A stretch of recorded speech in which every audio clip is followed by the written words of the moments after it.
Alhamdulillah, innal hamdalillah nahmaduhu wa nasta'inuhu wa nastaghfiruh wa na'udzu billahi min shururi anfusina wa min sayyiati a'malina.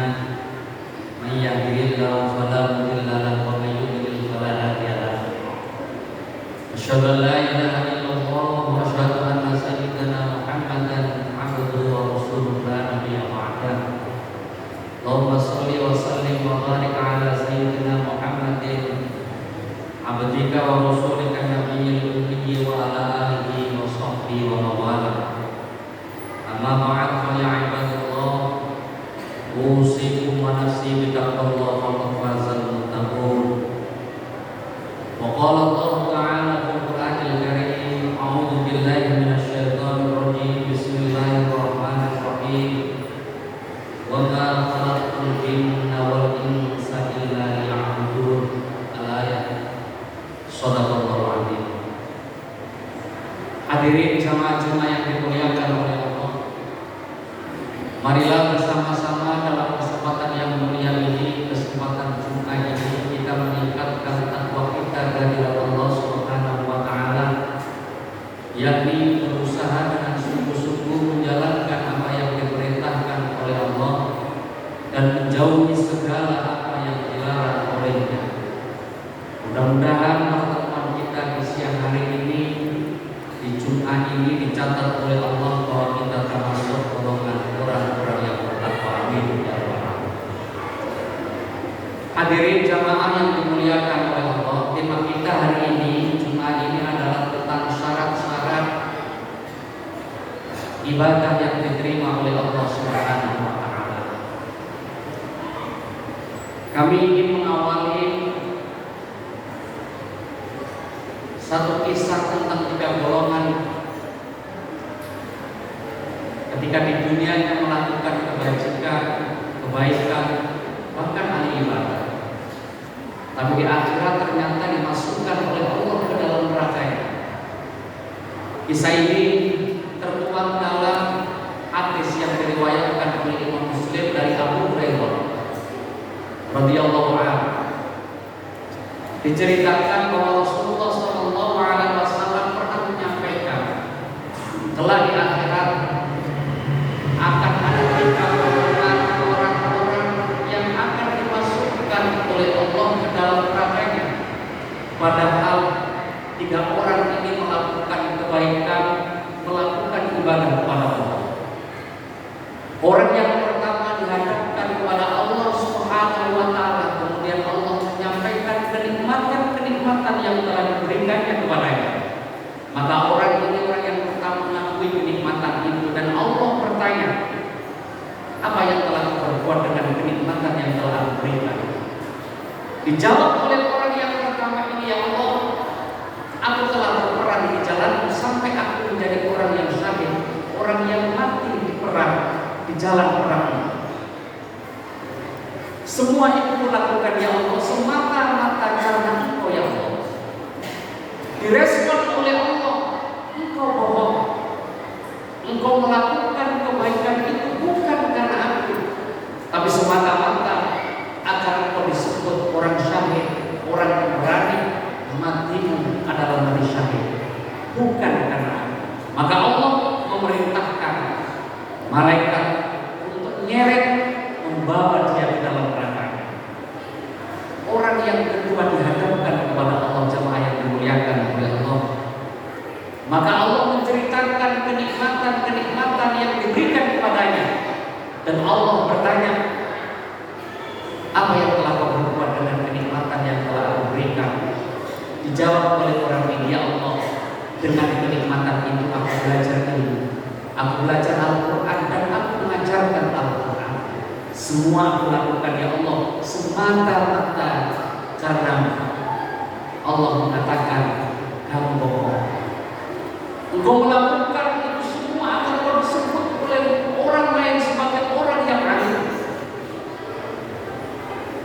Engkau ingin mendapatkan gelar bahwa engkau adalah seorang ahli Quran, bukan karena aku.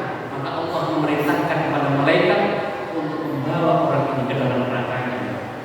Maka orang yang ketika dihadapkan kepada Allah dan dan Allah menyampaikan kenikmatan yang telah diberikan kepadanya, dan Allah bertanya, apa yang telah kau perbuat dengan kenikmatan yang aku berikan kepadamu?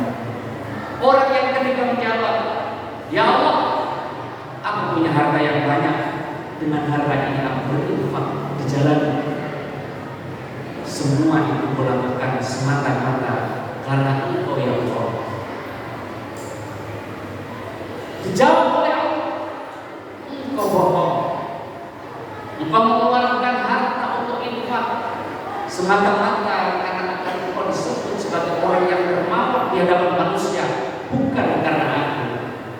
Maka Allah mengatakan kepada malaikat, bawa dia ke dalam neraka.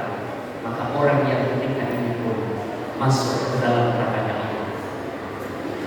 Hadirin jamaah yang dimuliakan oleh Allah, apa sesungguhnya hikmah yang bisa kita petik dari kisah ini? Pertama, bahwa sebanyak apapun amal kebajikan, ibadah yang dilakukan oleh seorang hamba di dalam dunia ini, tidak menjamin bahwa ibadah yang dia bangga-banggakan itu di dunia akan mampu mengantarkan mendapatkan surganya Allah Subhanahu wa Ta'ala, kalau di dalam hatinya masih ada unsur yang tidak ikhlas karena Allah Subhanahu wa Ta'ala.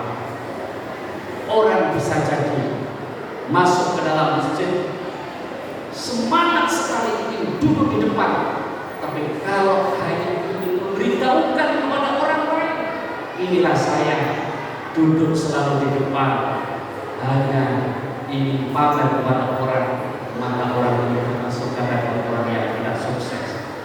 Pun sebaliknya jamaah yang dimuliakan oleh Allah, kalau ada di dalam hati kita tidak ingin duduk di depan, ingin duduk di belakang agar tidak dipuji oleh orang, maka sama saja nilainya dengan riya, karena hanya ingin dilihat oleh orang lain agar tidak dipuji, bukan karena Allah.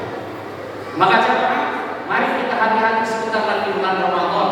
Kita siapkan hati kita siapkan diri kita untuk menyambut Ramadan yang penuh hikmah dan barokah. Kita lakukan ibadah itu semata-mata karena Allah Subhanahu wa Ta'ala.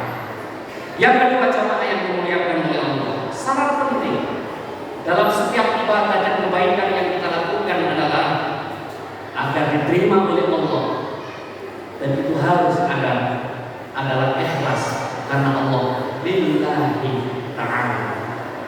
Sholat, niat sholat, niat puasa, niat ibadah apapun, di akhir kalimat selalu kita ucapkan lillahi ta'ala.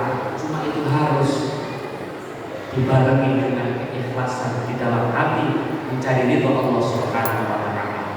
Di dalam Al-Quran Allah Subhanahu wa Ta'ala berfirman, qul inna sholati wa nusuki wa mahyaya wa mamati lillahi rabbil alamin. Katakan, Muhammad, sesungguhnya salat, ibadah, hidupku dan matiku hanyalah untuk Allah, Tuhan seluruh sekalian alam. Maka jemaah, mari kita sama-sama hati kita cari kebersihannya agar ibadah kita diterima oleh Allah Subhanahu wa Ta'ala. Yang ketiga, apakah dengan ikhlas itu secara otomatis kita akan mendapatkan surganya Allah? Jamaah, ternyata belum tentu. Karena sesungguhnya di dalam Ahlussunnah wal Jamaah, orang masuk surga dan tidak itu semata-mata karena rahmatnya Allah Subhanahu wa Ta'ala. Rasulullah sallallahu alaihi wasallam pernah bersabda, la yudkhilu ahadan minkum 'amaluhu jannah wa la yujibuhu minan nar wa la ana illa rahmatin min Allah. Tidak ada amalan seorang pun yang bisa memasukkannya ke dalam surga dan menyelamatkannya dari api neraka. Tidak juga dengan itu kata Rasulullah, kecuali dengan rahmat Allah Subhanahu wa Ta'ala. Pertanyaannya adalah, lalu apa gunanya ikhlas? Lalu apa gunanya kita ibadah lillahi ta'ala? Hadirin jamaah yang dimuliakan oleh Allah, kita ikhlas ibadah karena Allah. Dengan cara itulah rahmat Allah akan turun kepada kita. Kita sholat lillahi ta'ala, kita puasa lillahi ta'ala, mengamalkan kebaikan dan ibadah yang lain lillahi ta'ala. Maka dengan cara itulah rahmat Allah akan turun kepada kita, dan itulah yang mengantarkan rahmat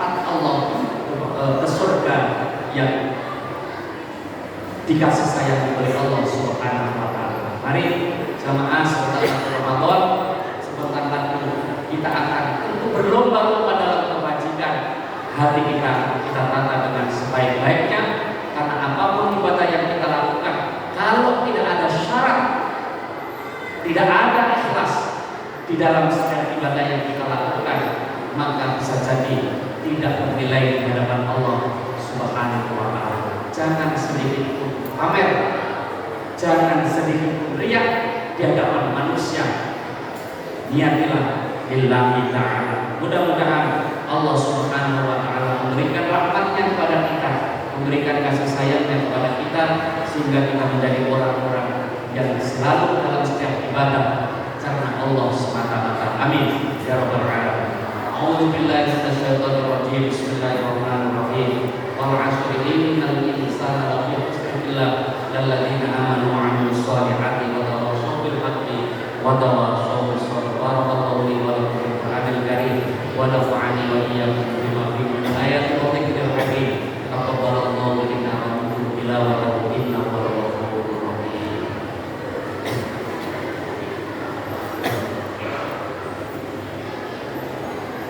Allahumma shalli ala sayyidina Muhammadin wa ala ali sayyidina Muhammad.